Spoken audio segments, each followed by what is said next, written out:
할렐루야. 에스겔 48장 말씀 함께 나누겠습니다.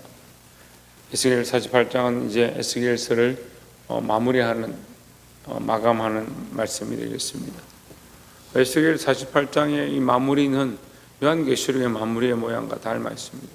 요한계시록에 하나님께서 인류의 마지막을 보여주시면서 그 하나님 나라의 모양을 얘기하는데 에스겔 48장에 이 말씀과 연관이 있습니다. 그래서 우리가 말씀을 통해서 이 땅에서 삶에 대해서 적용해야 하고 또한 하나님 나라의 영원한 소망도 바라봐야 될 줄 믿습니다.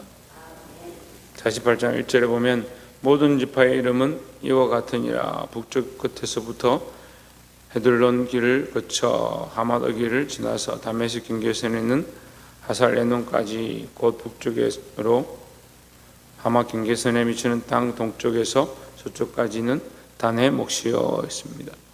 자, 이 48장에서 처음 시작할 때 뭐라고 하냐면 모든 지파의 이름은 이와 같다 이렇게 얘기를 하는 겁니다. 그래서 결국 모든 지파의 이름이 다 등장하는 거죠. 하나님의 계획과 하나님의 뜻과 그 섭리 안에서 한 사람도 빠짐없이 다 구원의 자리에 들어갈 줄 믿습니다.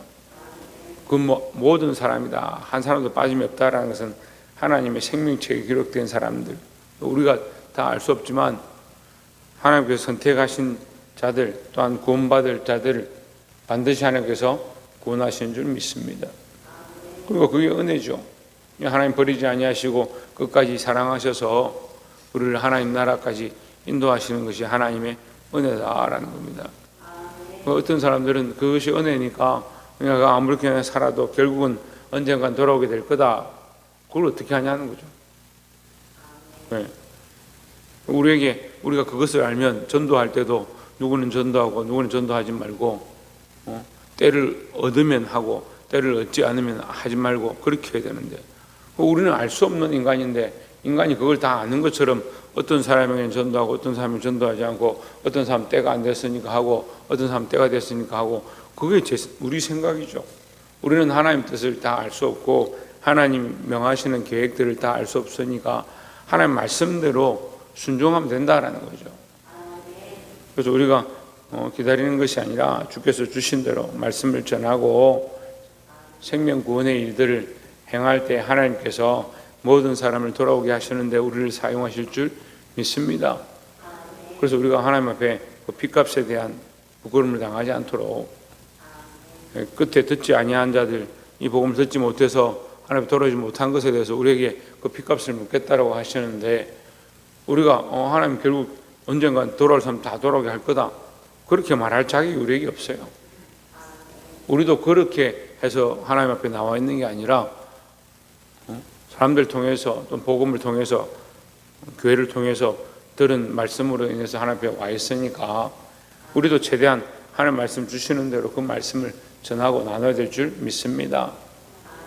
모든 사람 모든 지파의 이름이 결국 하나님의 계획에 따라 구원받게 되고 하나님 주시는 하나님 나라의 이 영역들을 차지하게 될 것이다 라는 겁니다.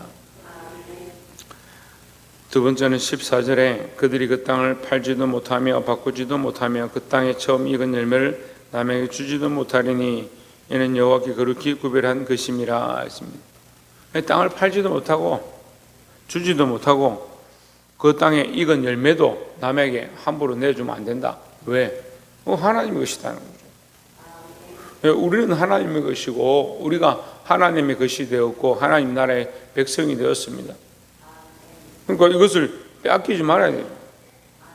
세상에 주지 말아야 되고 세상에 팔지 말아야 돼요. 판다라고 할 때 여기 이제 이스라엘 백성들이 바벨론에 끌려가 있는 상태죠. 그들이 하나님 팔고 다른 우상을 섬기고 결국 어떻게 합니까? 다른 우상을 섬기다가 결국 하나님의 성전이 팔리는 겁니다. 그 성전에 있던 기명들과 기구들이 다 빼앗긴 바 되고 바벨론으로 끌려갈 때 거기에 있는 것을 다 내어줘 버리는 그 기구들 다 함께 바벨론 군사들이 가져가 버리는 느부갓네살이 가져가 버리는 그런 비참함을 당하는 거죠. 우리가 믿음을 잃어버리면요, 그렇게 되는 거예요. 하나님과의 관계가 무너져 버리고 하나님 앞에 믿음을 회복하기 힘들어지는 그런 안타까운 모습을 많이 봅니다. 여러분, 우리가 하나님 앞에 받은 것, 이 땅에서 우리에게 주신 특별한 은혜 잃어버리지 않고 놓치지 않도록, 빼앗기지 않도록, 팔지 않고 믿음을 지키시기를 소망합니다. 이게 누구의 것이냐? 이는 여호와께 거룩히 구별한 것임이라 했습니다. 여러분, 돈 때문에, 명예 때문에, 재물 때문에 세상의 많은 것들로 하나님을 팔고 하나님 우리에게 주신 것들을 내 것이다 착각하는 경우들이 많이 있습니다. 여호와께서 거룩히 구별한 것, 우리를 거룩히 구별하셔서 우리에게 주신 것, 하나님 주신 것임을 알고 믿음으로 살아 이 믿음을 지키고 승리할 수 있기를 주의 이름으로 축원합니다. 이 48장 말씀 중에 특별히 30절을 보시면 그 성읍의 출입구는 이러하니라. 북쪽의 너비가 4,500척이라 했습니다. 특이한 것, 제가 이렇게 말씀을 보면서 특이한 부분들을 이렇게 한 번씩 발견하는데요.